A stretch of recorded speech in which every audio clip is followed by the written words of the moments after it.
Hey everyone, and welcome back to the channel. Today in this video I just wanted to briefly discuss and actually pose a serious question, and that is unconscious bias more than just racism? And is this something which is necessary for our survival? Now the reason for this question is in light of the latest news surrounding the Manchester bombing that took place in 2017, and there's an inquiry that's taken place. So here we have a young white male by the name of Kyle Lawler, who was 18 at the time of this incident. So he's a very young guy to be working security and obviously have this traumatic situation on his hands. And as part of the inquiry, he stated and confirmed that the reason why he didn't approach the suspect is because he was scared to have been branded a racist if he got it wrong. Now, when I read this, I thought to myself, wow, that statement right there is a scary sign of the times that we're in. And also reveals something which people, when we always talk about this phrase unconscious bias, which has seemed to just come into the lexicon over the last few years, which a lot of companies are trying to adopt and try to remove, is when we talk about stereotyping and prejudice, they actually exist for a reason.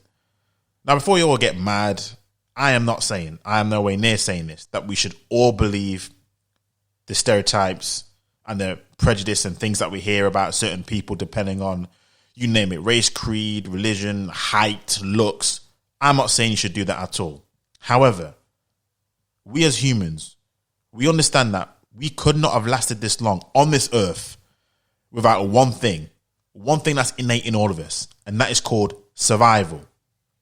And with that, our brains, our instincts have understood that there are things that we see, we hear, we smell, we feel and touch that automatically our instincts kick in and warns us of certain danger. We always have that feeling of, oh, something's going on, even though we don't quite understand it and we can't quite articulate it. It's our instincts that kick in to try and warn us to say something may not be as what it seems. Even if as humans, because obviously we have that ability to be able to overwrite our instincts, overwrite our clear intellect that should tell us something's going wrong. And this is a clear example of what happened here in this case. And this is why it's always disingenuous when I hear this conversation about unconscious bias, because whenever this talk comes up, we never discuss how these ideas are actually formed within us. People just seem to believe that these thoughts are always something that just springs out of nowhere. It's just something which is innate. If you're a certain color, you believe that you are supreme or you hold these certain viewpoints. And that's not really true. And this is something which we need to have a very serious and hard discussion about. You see, we are not living in a perfect world, and we all have eyes to see exactly there's certain people, certain groups, and this is everyone, by the way. This is not pinpointing any particular group. This is all people. But groups have a proclivity to commit certain types of crimes. And does that mean that all people of those groups do this? Of course not. That's not what I'm saying. But we all see these things. We all hear these things. We all know what's going on. Depending on what crime is being committed, we all have an instinct bias or instinct to kick in that says that group is likely to be associated with this type of crime. Now, imagine if the security guard at that time had acted upon his, what would have been, unconscious bias. How many people could have been saved? That's the question, which I would love to know who's actually going to be tough enough, brave enough to ask that question. Now, again, just to point out, I am nowhere near. Please do not take this. I am not blaming this young man for anything.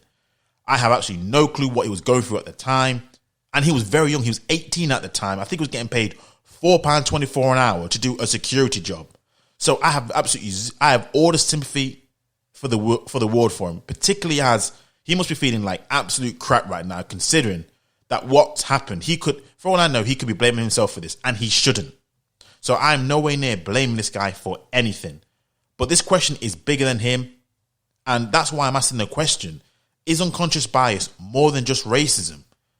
And is it actually necessary for our survival? You see, we are trying to, with all this talk right now, we're trying to strip away the one thing that us as humans have above all species on the planet, and that's our higher intellect and how we use that. We use this intelligence to navigate around life. We use data, statistics, our own experiences, which form part of this. And of course, we use the media, which I ain't gonna lie. it does paint negative lights and it can be extremely misleading. But we also use data and statistics, which tells no lies. We use facts.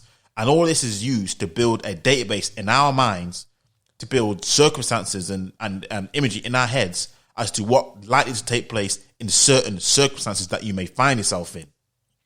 And I'll end off by saying this. If I have to be stopped, me personally, by law enforcement, more than I feel like I should do, in order to help prevent the deaths of more black youths when it regards to knife crime, gun crime, whatever it may be, then you know what? So be it. I personally would rather have my feelings or my pride get hurt than to hear another person being killed unnecessarily by stupidness, when this could have been prevented if more police were given a license to do exactly what they know that needs to be done for whatever particular crime that they're looking to try and solve. But unfortunately, as a people, we have evolved so much, apparently, that we are failing to see exactly what is in front of our eyes. And for the sake of what exactly? Where is this leading us? Crime is on the up. There's reports of slave labour happening in the UK, in Leicester, which people are, shh, no one say anything. Police are afraid to do their job, and people are afraid of telling the truth. Why exactly? We all know the reason why.